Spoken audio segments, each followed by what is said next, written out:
আরেকটা হচ্ছে আমাদের রিসেন্ট যে ঘটনা নিয়ে এত হইচই হচ্ছে আমাদের ওয়েস্ট বেঙ্গল জুড়ে বা সারা ভারতবর্ষ জুড়ে, এই যে আমাদের জুনিয়র ডক্টরসরা আন্দোলন করছে, আন্দোলনের কিন্তু আপনি যদি দেখেন যে আমাদের যে মুখ্যমন্ত্রীর ভূমিকা কিন্তু মোটামুটি সন্তোষজনক।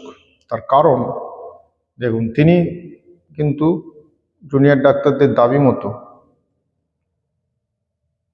আমাদের police commissioner, DC north, DME, DHS সবাইয়ের কিন্তু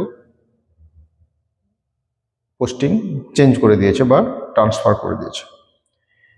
আমাদের যদিও ওদের মেন দাবি ছিল যে এদের সাসপেন্ড করে ডিসিপ্লিনারি প্রসিডিং শুরু করা, কিন্তু যতক্ষণ না তারা দোষী প্রমাণিত হচ্ছে তাদেরকে অন্তত ট্রান্সফার করে অন্য ডিপার্টমেন্টেও পাঠানোটা কিন্তু একটা ভালো কাজ করেছেন বলে আমার অন্তত মনে হয়। এবার আমাদের জুনিয়র ডাক্তাররা কি আন্দোলন তুলে নেবে? অবশ্যই আন্দোলন তুলে নেওয়া উচিত, কারণ দীর্ঘদিন ধরে আন্দোলন করে খুব একটা লাভ হয় না। এবং আমার অন্তত মনে হয় এটা কিন্তু আরও অনেক আগেই মুখ্যমন্ত্রীর সঙ্গে আলোচনা করে যদি ওদের এই ডিমান্ডটি থাকতো তাহলে এটাকে কিন্তু সলভ করা যেত, যেহেতু মুখ্যমন্ত্রীও অনেকটা নমনীয়তা দেখিয়েছেন এই ব্যাপারে। তবে আরেকটা বিশ্লেষণও যদি আবার অন্য ডাইরেকশন থেকে যদি আপনি দেখেন, তাহলে আমি আমার প্রথম দিন থেকে যে ভিডিওগুলোতে যা বলেছি, শুধু কিন্তু টালা থানার ওসিকে অ্যাকুজড করে লাভ নেই। এ কিন্তু উপর মহলের নির্দেশ ছাড়া এ কাজ করতেই পারে না।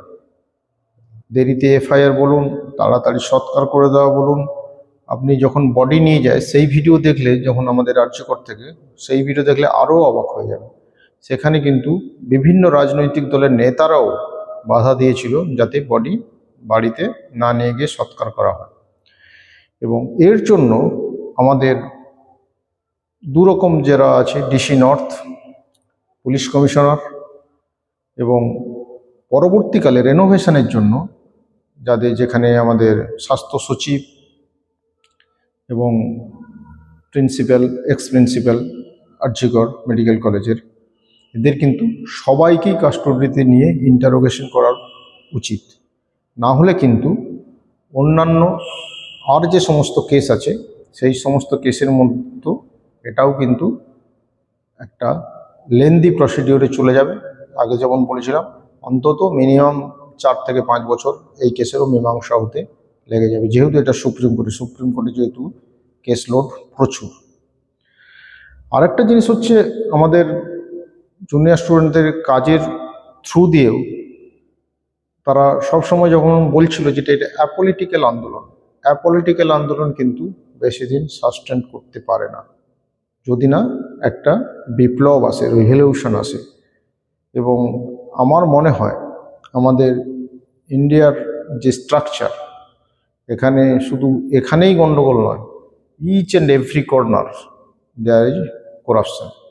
এই করাপশন নিয়ে কিন্তু আমাদের প্রাক্তন যে প্রধানমন্ত্রী যিনি মারা গেছেন, সেই অটল বিহারী বাজপেয়ীর যদি আপনি লালকেল্লায় ভাষণ শোনেন, তিনি কিন্তু বহুদিন আগেই, বহু বছর আগেই এই বিষয়ে কিন্তু আলোকপাত করেছিলেন যে করাপশন কিন্তু আমাদের দেশটাকে পুরো নষ্ট করে দিচ্ছে।